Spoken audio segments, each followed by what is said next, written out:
seated. Please be seated. Hopes you have done better than Beatrice. She told us that we learn more by what we see, but not what we hear. She forgot to invite her boss. And even when she was reminded, she went back to the podium and said and did so many things, except inviting the head of public service. So I was asking P.S. Raymond, so what did Beatrice go back to do? Because she did not invite Felix at the end.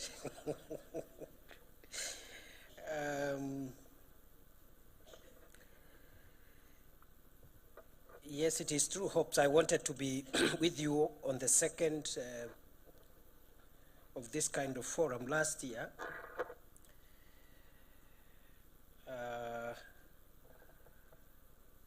But I didn't go for early Christmas.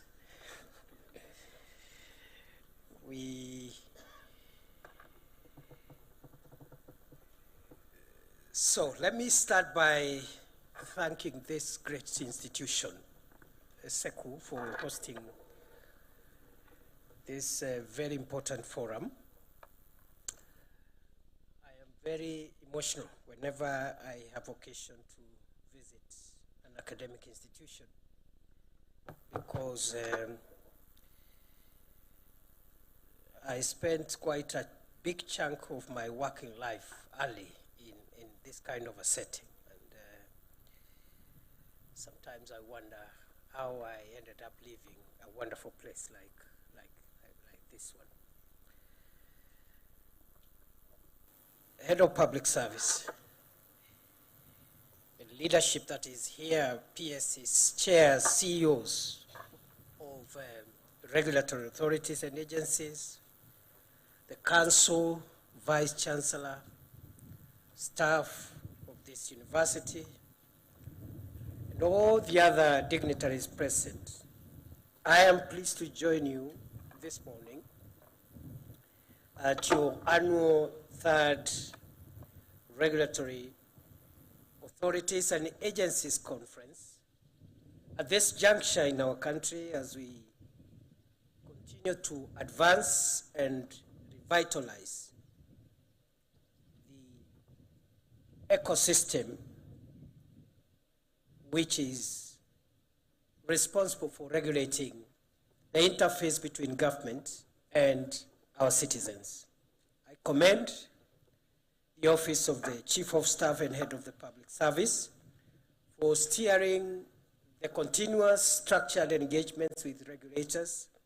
Thank you very much, Felix, for fostering candid reflections, strengthened and sharpened alignment with our national priorities, particularly our driving paradigm of the bottom-up economic transformation agenda.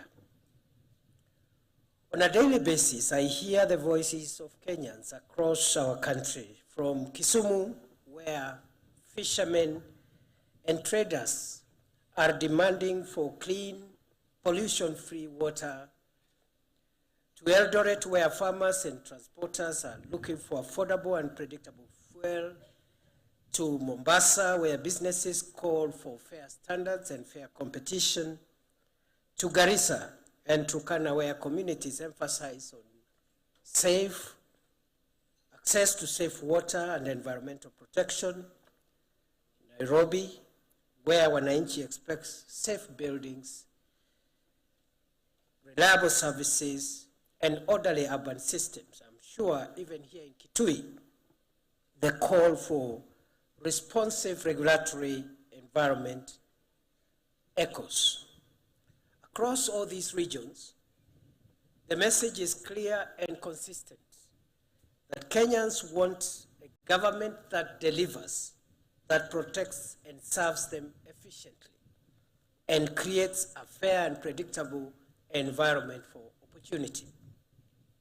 In many respects, the government that citizens encounter is you, the regulators. Regulatory authorities and agencies are the most visible and tangible expression of government in the daily lives of the people. You exercise statutory power to license, set standards, enforce compliance, inspect, approve, and sometimes take action. In the process, influencing markets, safeguarding livelihoods, and protecting the welfare of millions of Kenyans. Today, as has been said, the government consists of 127 regulatory authorities and agencies operating under various state departments, each with far-reaching authority across the economy and society. Consequently, millions of daily interactions between citizens and government occur through these agencies. As such, no citizen should have to ask, where is government? Because government is present wherever rules are set, standards enforced, safety assured, and fairness is upheld. Colleagues in government, this reality places a profound responsibility on all of us, because when regulatory action is weak, inconsistent, or compromised, government itself appears weak. And when regulatory processes are opaque or unfair, government is perceived as unjust. But when regulation is firm, fair, and predictable, government earns trust, credibility, and legitimacy. This is why failures in regulation are so costly, because when buildings collapse, when water bodies are polluted, when businesses shut down due to multiple taxation, when all manner of regulatory ills affect citizens, they reflect a breakdown in the everyday touch points through which citizens judge government. The Constitution provides guidance on the obligations of the public service, of which the regulators are a part. Under Article 232, the public service generally is required to be responsive, accountable, transparent, and efficient. And this must be demonstrated through the actions of regulators who set norms, establish and enforce standards, and ensure order in the functioning of the economy and society. This is why the theme of this conference, consistent measurement and evaluation of real regulatory impact on the ground, anchored on evidence, impact, and accountability, demands a decisive shift from reporting activities to delivering results, from process to outcomes, and from intention to measurable impact in the lives of citizens. Colleagues, we must be able to show, using credible evidence, that regulatory actions are reducing risks, improving compliance, enhancing fairness in markets, lowering the cost of doing business, and ultimately improving the quality of life for the people of Kenya. At the same time, we must ensure that the presence of 127 regulators translates into coordinated strength, clarity, and efficiency, rather than duplication, confusion, and delay. Today, we are called upon to embed a culture of evidence-based decision-making, continuous monitoring and measurable performance in our operations. Regulatory authorities and agencies are challenged to adopt clear indicators, credible data systems, and regular evaluation mechanisms to ensure that regulatory actions translate into tangible outcomes. Ultimately, our success will not be measured by the number of regulations issued or inspections conducted, but rather by the real improvements experienced by citizens through safer products, fairer markets, reduced cost of doing business, and enhanced public trust in government. The effectiveness of government will largely be a reflection of the effectiveness of regulators. Colleagues, I also wish to emphasize the importance of visibility in regulatory work. It is not enough that you are working.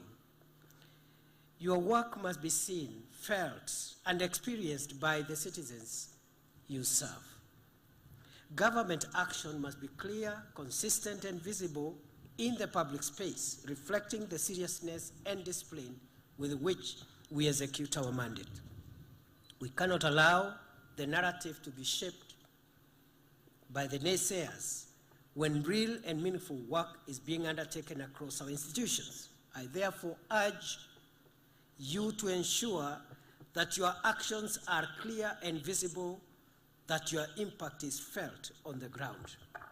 I urge us to shift from the conservative, philosophical approach to regulation to a more responsive and citizen-centric stance in recognition of the impact of our actions and decisions on public trust. Let us commit to delivering regulation that is firm, fair, visible, and impactful.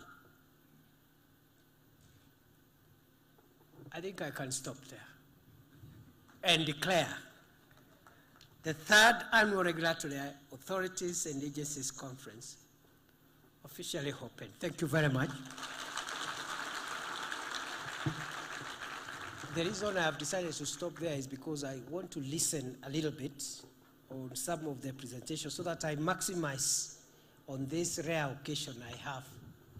I was telling Felix that since I left academia some years ago, almost 20 years ago, I rarely get an opportunity to speak refreshing things and to get enriched to the kind of things I do on a daily basis.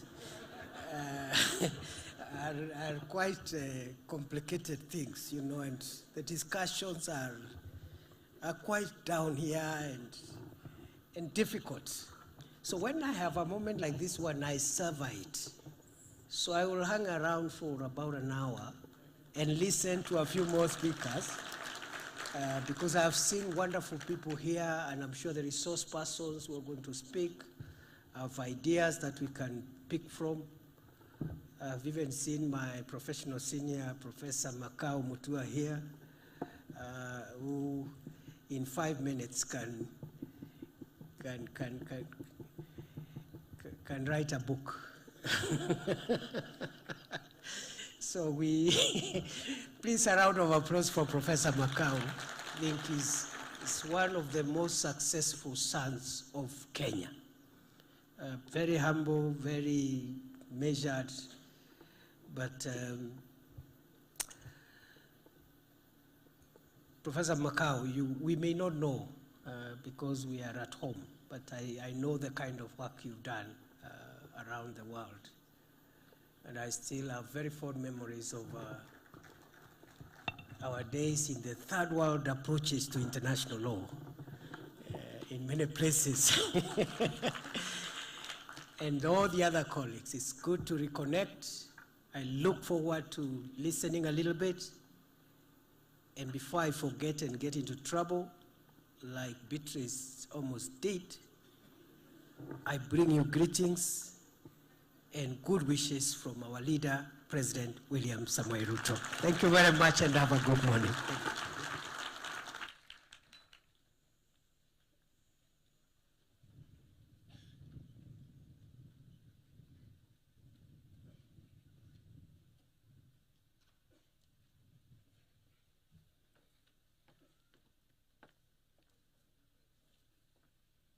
Another round of applause for His Excellency.